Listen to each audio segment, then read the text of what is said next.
Good morning to all my dear students.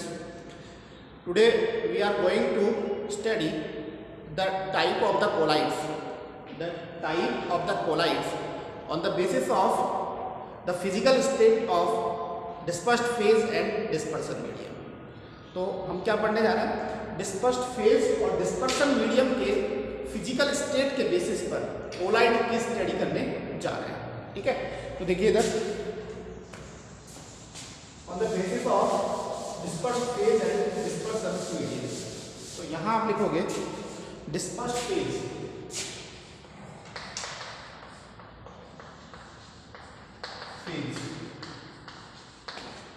और यहाँ आप लिखोगे dispersion medium. dispersion medium. अच्छा एक मिनट, इसको ऐसे नहीं बनेंगे अपन, ऐसे नहीं बनेंगे. यहाँ तो आप लिखेंगे डिस्पर्स्ड फेज, यहाँ डिस्पर्शन मीडियम. ठीक है, dispersed phase, dispersion medium, type of collide,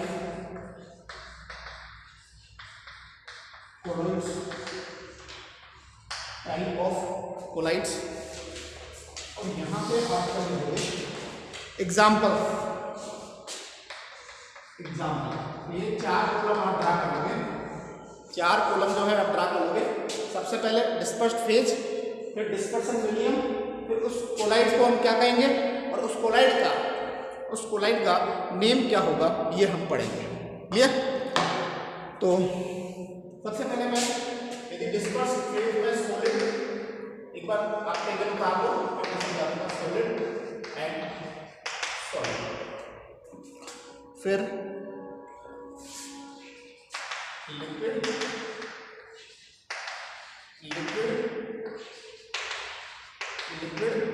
फिर gas,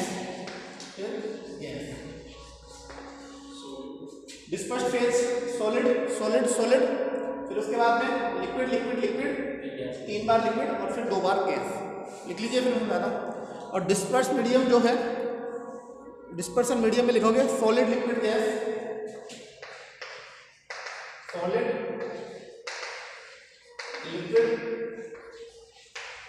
gas, solid liquid gas, फिर solid liquid gas, solid liquid gas, और फिर सॉलिड एंड लिक्विड. क्लियर? ये हमारे पास में कोलाइड्स के बुक है. अब एक एक कोलाइड्स को हम पढ़ते हैं. नंबर पहला जो आ रहा है आपके सामने कि यदि डिस्पर्स्ड फेज भी हमारा सॉलिड है और डिस्पर्सन मीडियम भी हमारा सॉलिड है. ठीक है, यदि कोई ऐसा कोलाइड हो, कोई ऐसा कोलाइड जिसके अंदर डिस्पर्स्ड फेज भी क्या है, डिस्पर्स्ड फेज तो पता है ना तुमको. देखो कोलाइड्स की 2 स्टेट होती है. जैसे सॉल्यूशन की 2, सॉल्यूशन में क्या होता है, एक सोल्यूट होता है और दूसरा सॉल्वेंट होता है. सोल्यूट कम अमाउंट में प्रेजेंट होता है और सॉल्वेंट ज़्यादा अमाउंट में प्रेजेंट होता है. क्लियर? वैसे कोई भी कोलाइड होता है उसके अंदर भी 2 कंपोनेंट होते हैं, एक डिस्पर्स्ड फेज होती है और एक डिस्पर्सन मीडियम होता है. डिस्पर्स्ड फेज जो है इंटरनल स्टेट होती है और ये कम अमाउंट के अंदर प्रेजेंट होती है. ये कम अमाउंट के अंदर प्रेजेंट होती है. और डिस्पर्सन मीडियम जो होता है वो ज़्यादा अमाउंट और एक्सटर्नल फेज होती है. क्लियर हो गई? तो ऐसा कोलाइड जिसमें डिस्पर्स्ड फेज भी क्या है, सॉलिड है, और डिस्पर्सन मीडियम भी क्या है, ऐसे कोलाइड जिनमें डिस्पर्स्ड फेज और डिस्पर्सन मीडियम दोनों सॉलिड है, तो उसको हम क्या कहते हैं, सॉलिड सॉल्ट. क्या कहते हैं? Solid salt. This is known as solid salt. ठीक है, एग्जाम्पल इसके क्या होंगे? Coloured glass. बेटा ग्लास होता है ना, ग्लास कई प्रकार का होता है. कलर्ड ग्लास होता है तो उसके अंदर डिस्पर्स्ड, वो एक ग्लास जो होता है वो हमारा एक कोलाइड सॉल्यूशन है जिसके अंदर डिस्पर्स्ड मीडियम तो ग्लास होता है और जो कलर होता है उसका वो भी सॉलिड होता है, वो डिस्पर्स्ड फेज होती है. क्या होती है? Dispersed phase. तो सॉलिड हो गया, कलर फेज. क्लियर हो गई समझ में? ठीक है, कलर्ड ग्लास और हमारे जितने भी हीरे मोती के रत्न जो होते हैं, रत्न, वो सारे रत्न भी इसके अंदर आते हैं। क्या बोलते हैं रत्न को इंग्लिश में? जेम्स। ठीक है, तो वो इसके एग्जाम्पल हो जाएंगे। दूसरा एग्जाम्पल है सॉलिड और लिक्विड। ऐसे कोलाइड जिसके अंदर डिस्पर्स्ड फेज तो क्या हो, सॉलिड, और डिस्पर्सन मीडियम क्या हो, लिक्विड। ऐसे कोलाइड्स को हम क्या कहते हैं? ऐसे कोलाइड्स को हम सॉल कहते हैं। ध्यान रखना। तो आप लोगों को सॉल, कई बार मैंने बोला हुआ सॉल सॉल सॉल, कि जैसे अपन इलेक्ट्रिक आर्क मेथड के थ्रू, किसके थ्रू? इलेक्ट्रिक आर्क मेथड के थ्रू हम क्या बनाते थे? इलेक्ट्रिक आर्क मेथड के थ्रू हम जो है कोलाइड्स बनाते थे गोल्ड के, मरकरी के, सिल्वर के, और उन कोलाइड्स को हम क्या कहते हैं? सोल कहते थे। क्यों कहते थे? क्योंकि उसके अंदर डिस्पर्सन मीडियम क्या होता था? पानी, और डिस्पर्स्ड फेज क्या होता था? सोना, गोल्ड, है ना। तो उसके अंदर डिस्पर्स्ड फेज क्या थी? सॉलिड, और डिस्पर्सन मीडियम क्या था? लिक्विड। बात समझ में आई? तो उन्हें हम क्या कहते हैं? सोल कहते हैं। एग्जाम्पल लिख लीजिए इनके, ठीक है, इनके लिए सेल फ्लूइड, सेल फ्लूइड इसका एग्जाम्पल हो जाएगा। उसी का में जो लिक्विड होता है ना, वो सेल फ्लूइड उसी का होता है। उसके अंदर कुछ फैट्स वगैरह जो भी सोडियम मोडियम ये प्रेजेंट रहते हैं। ठीक है, नेक्स्ट है सॉलिड गैस। ऐसे कोलाइड्स जिनके अंदर डिस्पर्स्ड फेज तो क्या हो? सॉलिड, और डिस्पर्सन मीडियम क्या हो? गैस। डिस्पर्स्ड फेज क्या हो? सॉलिड, और डिस्पर्सन मीडियम क्या हो? गैस। ऐसे कोलाइड्स को हम क्या कहते हैं? ऐसे को हम कहते हैं एरोसॉल। क्या कहते हैं? और आपको ये मैं बता चुका हूं मैंने, ये मैं आप लोगों को पहले बता चुका हूं कि एरोसॉल क्या होता है। जिनके अंदर डिस्पर्सन मीडियम गैस हो उनको सभी को क्या कहते हैं? एरोसॉल कहते हैं। और एरोसॉल का एग्जांपल है फ्यूम्स और डस्ट। क्या है? Fumes and dust.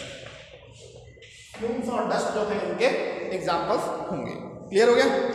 Next sir, वो सीबीएसई ने वो सिलेबस और टाइम टेबल क्लियर नहीं किया कर दिया ना? टाइम टेबल नहीं है, डेट डिक्लेयर कर दी कि कब से एग्जाम। डेट तो पता है लेकिन टाइम टेबल अभी नहीं है। चलो कोई नहीं, क्लियर हो गया। तो एरोसॉल में फ्यूम्स और डस्ट जो है इसके एग्जांपल्स हो जाएंगे। नेक्स्ट है हमारे पास में लिक्विड सॉलिड, मतलब जिसके अंदर डिस्पर्स्ड फेज तो क्या हो? लिक्विड, और डिस्पर्स्ड फेज, डिस्पर्सन मीडियम क्या हो? उनको हम कहते हैं जेल। क्या कहते हैं? तो ऐसे कोलाइड्स जिनके अंदर डिस्पर्स्ड फेज तो क्या हो? और डिस्पर्सन मीडियम क्या हो? उन्हें हम क्या कहेंगे? जेल। और जेल के एग्जांपल होंगे आपके, जेल के एग्जांपल होंगे आपके पनीर। पनीर को क्या बोलते हैं? चीज, बटर, है ना। तो लिख लीजिए इसके अंदर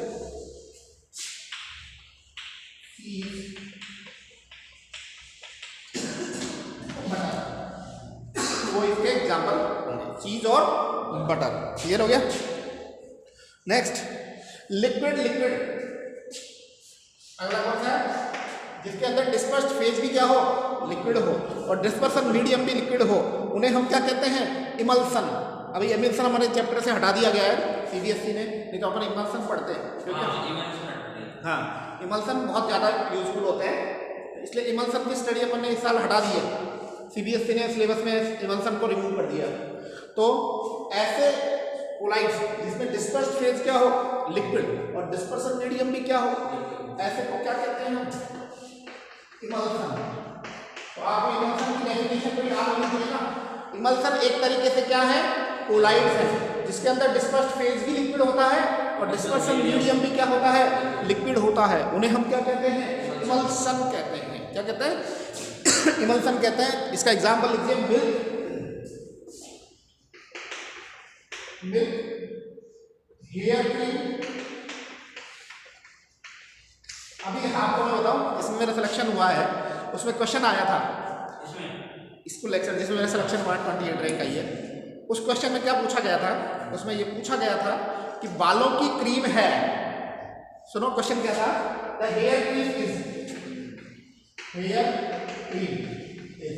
ऑप्शन ए में था जेल, ऑप्शन बी में था इमल्सन, ऑप्शन सी में था सॉल्ट, और डी ऑप्शन था।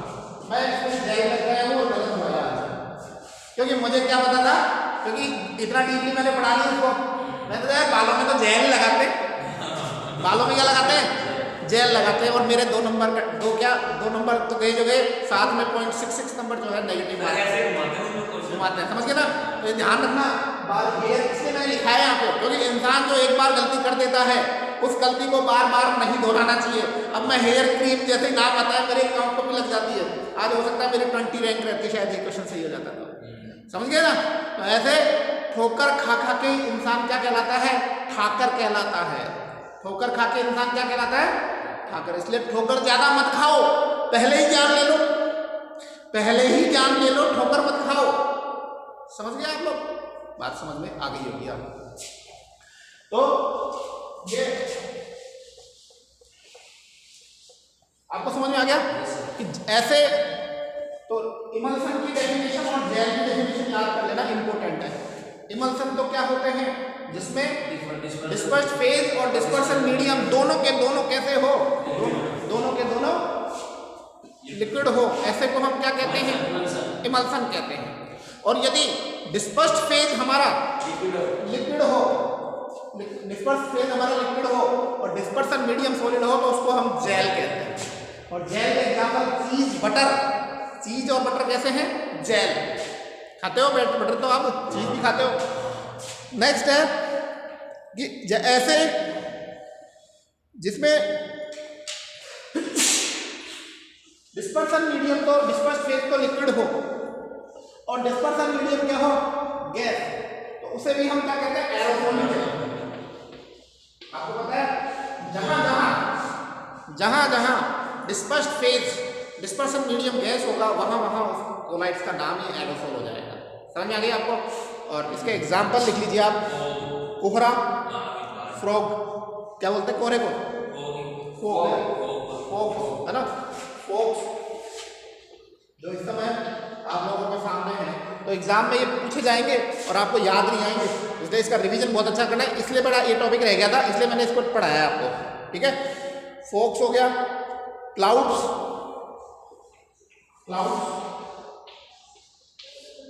अब ये पूछ जाएगा क्लाउड्स क्या है, तो फिर दिमाग में नहीं आता, इतना डीपली पढ़ना पड़ता है, देख लो कॉम्पिटिशन के अंदर। क्लियर हो गया। नेक्स्ट है गैस सॉलिड, तो उसको हम बोलते हैं सॉलिड सॉल्व। क्या बोलते हैं, सॉलिड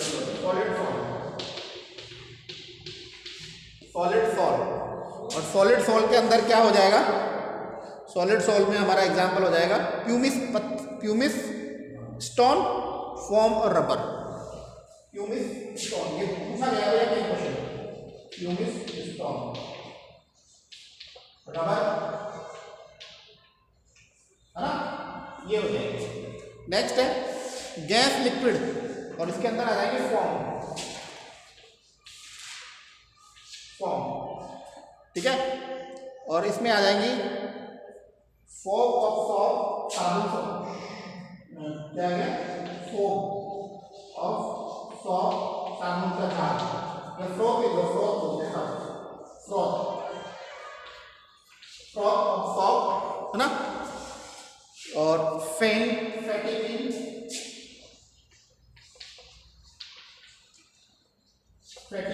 ये सारे एग्जांपल्स जो हैं इसके अंदर आ जाएंगे। तो ये आप लोगों का फिजिकल स्टेट, मतलब जो कोलाइड्स हैं उन कोलाइड्स की फिजिकल स्टेट के बेसिस पे हमने डिस्पर्स्ड फेज की और डिस्पर्सन मीडियम की, ठीक है, फिजिकल स्टेट के बेसिस पे हमने कोलाइड का क्लासिफिकेशन कर दिया है। क्लियर। नेक्स्ट लिखिए एप्लीकेशंस ऑफ कोलाइड्स, ये उतार लिया आपने बेटा, उतार लिया है, मैंने करवा दिया कि नहीं, पहले पढ़ लिया था, हाँ मेरे से छूट गया था बेटा ये, बाकी सब करा दिया था, ये मेरे से टॉपिक छूट गया था, इसको आप लोग कर लेना। लास्ट लीजिए एप्लीकेशंस ऑफ कोलाइड कि हमारे डेली लाइफ के अंदर कोलाइड्स किस प्रकार से यूजफुल होते हैं।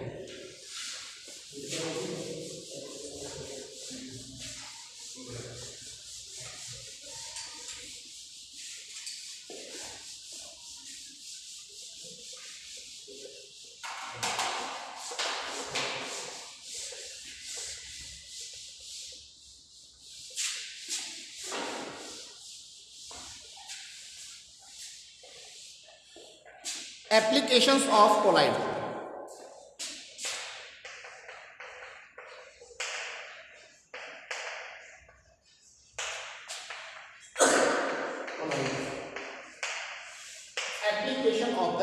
कि भाई कोलाइड का हमारे डेली लाइफ में कहाँ कहाँ यूजफुल है, तो वो उनकी हम बात कर लेते हैं।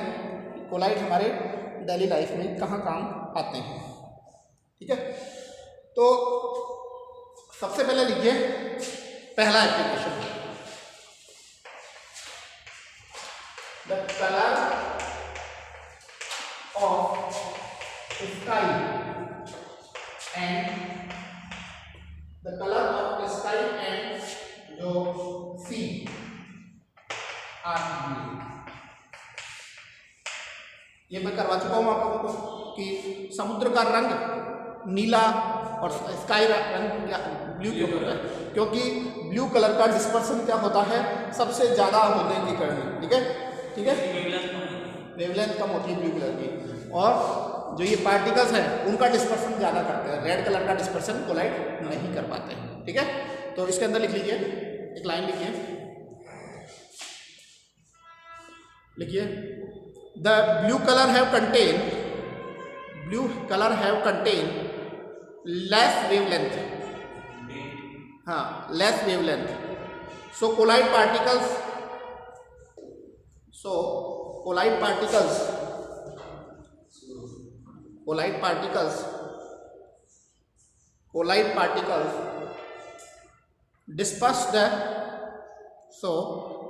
particles dispersed the blue color in more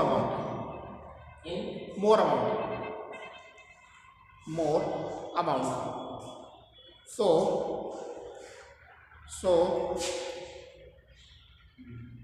the sea and sky color is blue. सी और स्काई का जो कलर होता है वो ब्लू होता है।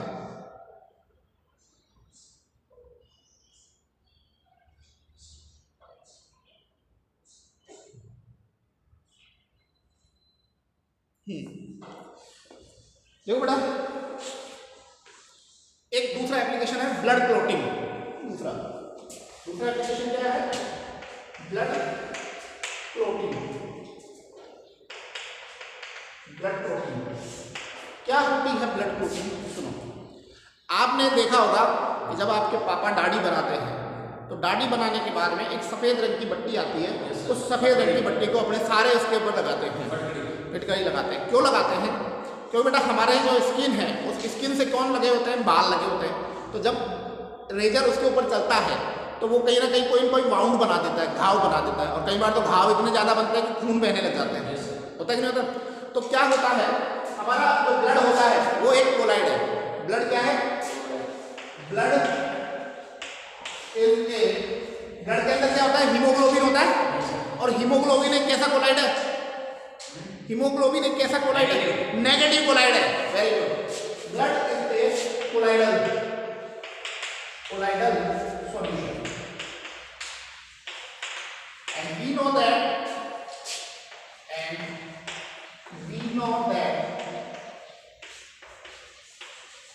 hemoglobin is negative कोलाइड, है ना। अब हमारा जो फिटकरी होता है उसका फॉर्मूला क्या होता है? A2SO4 Al2SO4 का होल प्राइस .24H2, ये उसका फॉर्मूला होता है। तो ये जो एल्युमिनियम यहाँ से आयन होंगे, एल्युमिनियम, वो एल्युमिनियम कहाँ जाके उसे जो नेगेटिव कोलाइड्स है उसको क्या कर देंगे? वो एगुलेशन कर देंगे और ब्लड वहाँ की वहाँ ठहर जाएगा, है ना। तो एल्युमिनियम थर्ड आयन, और तुम्हें पता है हार्डी-फोर्ड के रूल्स के अनुसार एल्युमिनियम आयन की कोएगुलेशन कैपेसिटी भी क्या है? बहुत ज़्यादा है। तो aluminium plus 3 ion are coagulate है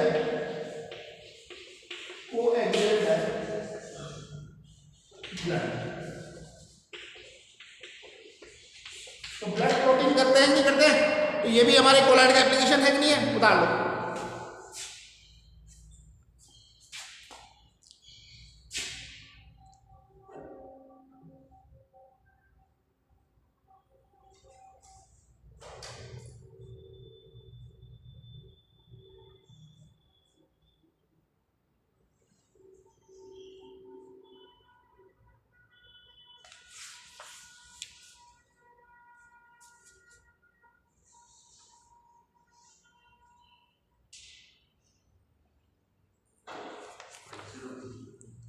हो गया तब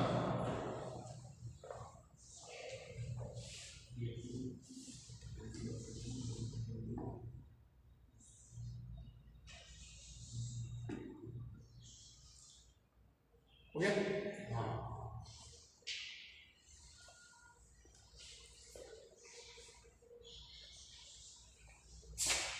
ये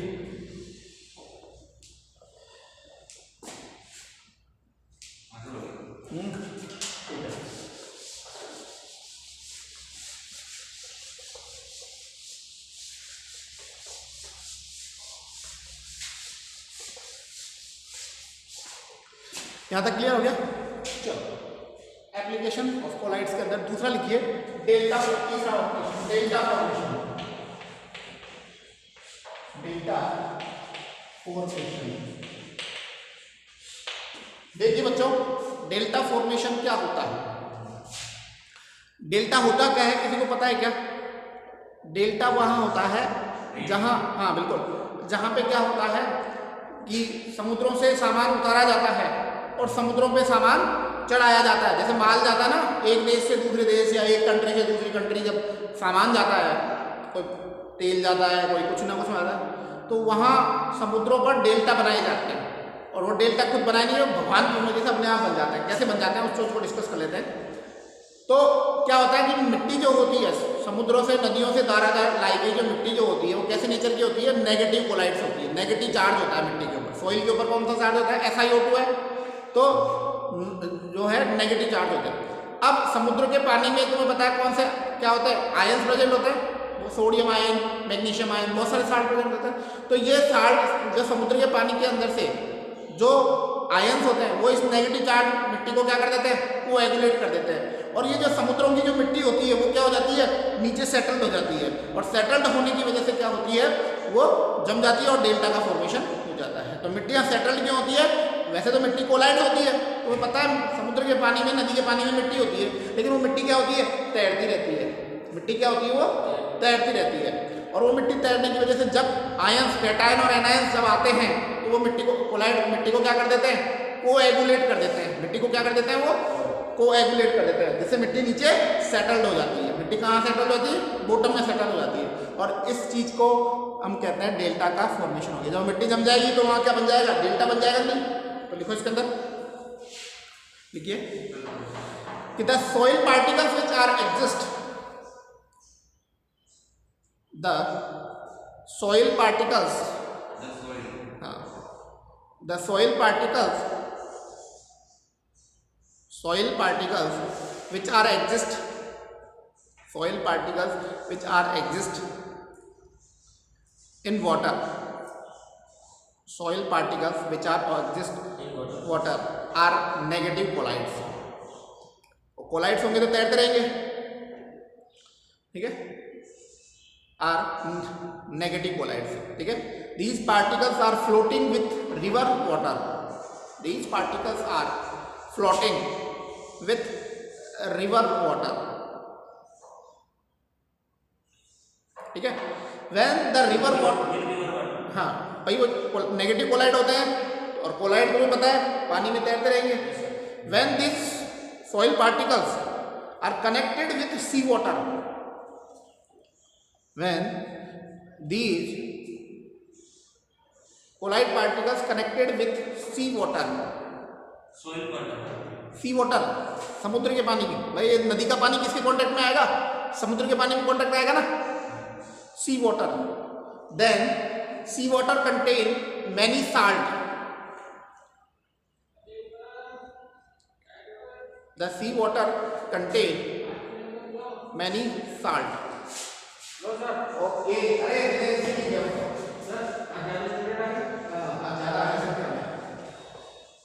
ठीक है? दिनेश जी को बहुत बहुत धन्यवाद चाय के लिए। The sea water contain many salt, the cation of the salt, the cation of the salt, cation of the salt coagulate the, cation of the salt coagulate the negative charge particles of soil, and the soil particles are settled down. Negative charge particles are of the soil, and these negative charge particles become settled down.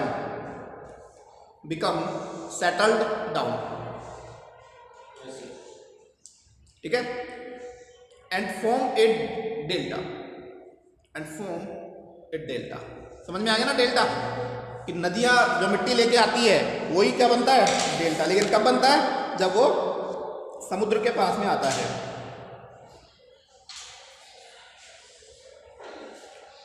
हाँ, next लिखो, इन leather industry, अगला application leather industries. Leather industries जानते हो क्या काम आती है? Leather industries को समझो। देखो बेटा, जूते, चप्पल, कोट, बहुत सारी चीजें हैं जो चमड़े की बनती है, और चमड़े को अंग्रेजी में क्या बोलते हैं? लेदर। देखो, अब तुम हर कोई चमड़े का उद्योग नहीं कर सकता। कल कोई कहे साहब मैं जूते की दुकान बढ़ाऊंगा, जूते बनाने का कारखाना खोलूंगा, बढ़ाओगे, ऐसी सोच आ जाए तो इसको पहले केमिस्ट्री सीखनी पड़ेगी, तब जाके ये जूता बनाना सीख सकता है। क्यों? कि तुम ऐसा नहीं कि कोई भी जानवर है उसकी चमड़ी काटी है, चल बढ़ गया जूता, ऐसा थोड़ी है। तुम देखा कि जब कोई जानवर मर जाता है तो जानवर मरने के बाद में उसकी चमड़ी जो होती है वो बिल्कुल कठोर हो जाती है थोड़े समय के बाद, क्योंकि उसकी सेल्स मर जाती है सारी की सारी। तो जूता, अब तुम कहो कि साहब मैं जो जूता बनाऊँ, तो नहीं बढ़ेगा जूता, पहले उसको नरम करना पड़ेगा।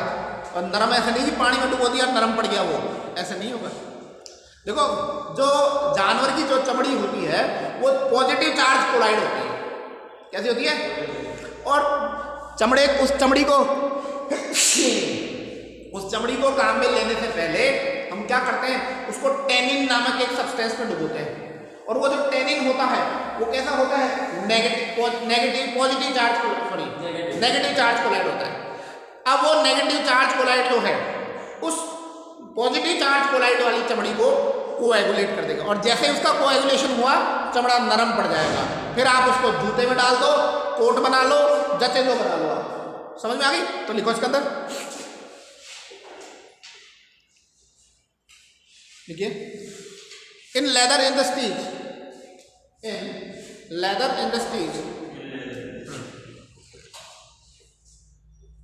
the skin of the animal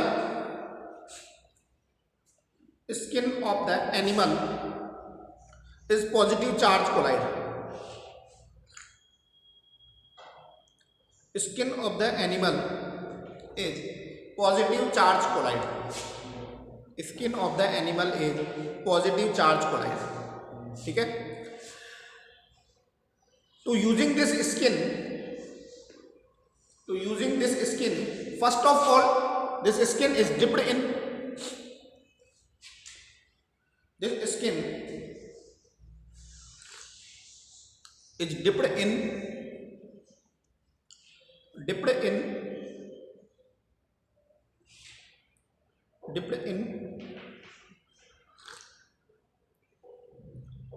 tannin solution. Tannin dipped in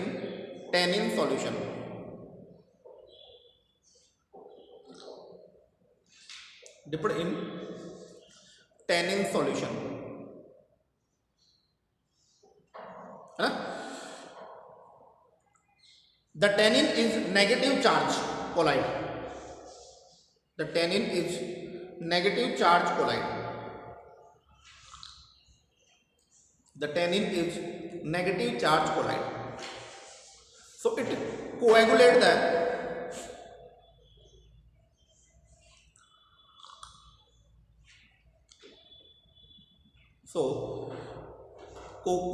the positive charge colloid skin.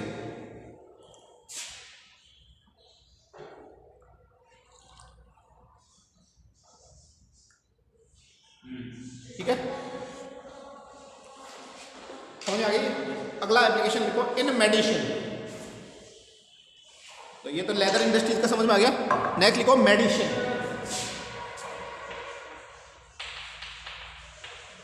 दवाइयाँ, सारी जितनी भी दवाइयाँ हैं, जितनी भी दवाइयाँ हम काम लेते हैं, सभी की सभी दवाइयाँ क्या है, कोलाइड्स नेचर की होती है।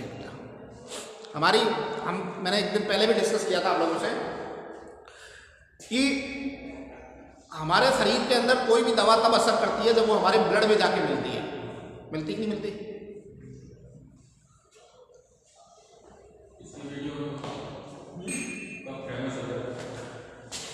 ठीक है, हमारे शरीर के अंदर कोई भी दवाई तब असर करती है जब, तो यदि मान लो किसी का बुखार ज़्यादा होता है तो इंजेक्शन ठुकवाते हैं, क्योंकि इंजेक्शन सीधा नस में ठुकता है और नस में खून रहता है तो वो सारे शरीर में फैल जाता है, बुखार 2 मिनट में उतर जाता है। और दवाई का असर थोड़ा लेट होता है, क्योंकि दवाई जाएगी पहले तो वो कोलाइड्स के अंदर बढ़ जाएगी, फिर वो जो सेल्स हैं उनके द्वारा एड्जॉर्ब होगी वो, और फिर खून में पहुंचेगी वो, है ना। तो हमारी सारी की सारी मेडिसिन जो होती है वो किस नेचर की होती है, कोलाइड्स की, तभी तो एड्जॉर्ब होती है। लिखो इसके अंदर, all medicine are colloidal in nature. Colloidal in nature, all medicine are colloidal in nature. सारे की सारी मेडिसिन कैसी होती है, कोलाइडल नेचर की होती है। All medicine are colloidal in nature. For example देखो, आंख में डालने का एक सोल आता है, RG role,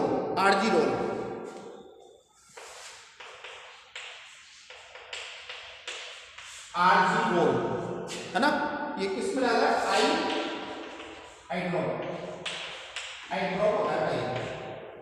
it is the silver form.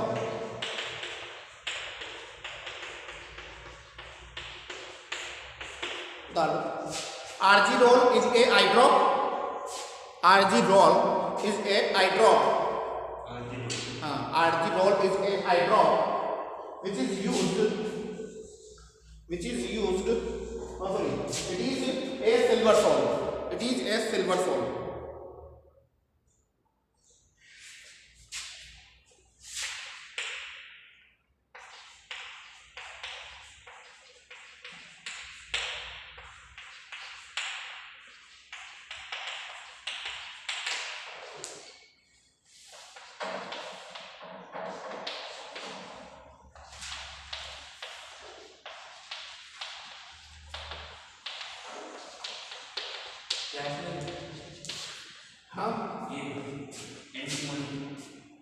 Antimony का कोई सोल है, एंटीमनी आती है, इसका सोल है जो काला जारा डिजीज के काम आता है। काला जारा कोई बीमारी है उसके काम आता है। तो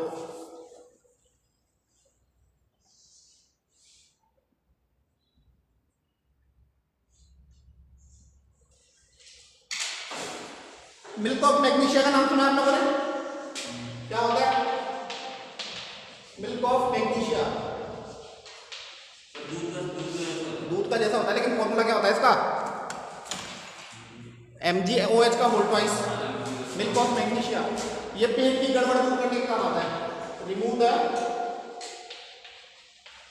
स्टोमक प्रॉब्लम।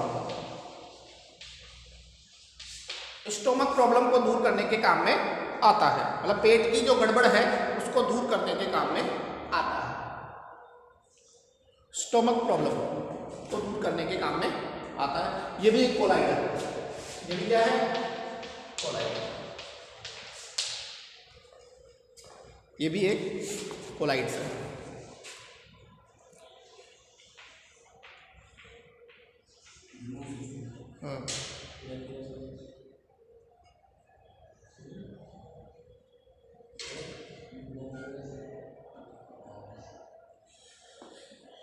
ठीक है, नेक्स्ट देखो, इन रबर इंडस्ट्रीज।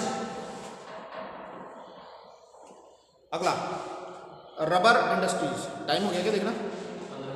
ज़्यादा हो गए? चलो आज इतना ही करते हैं।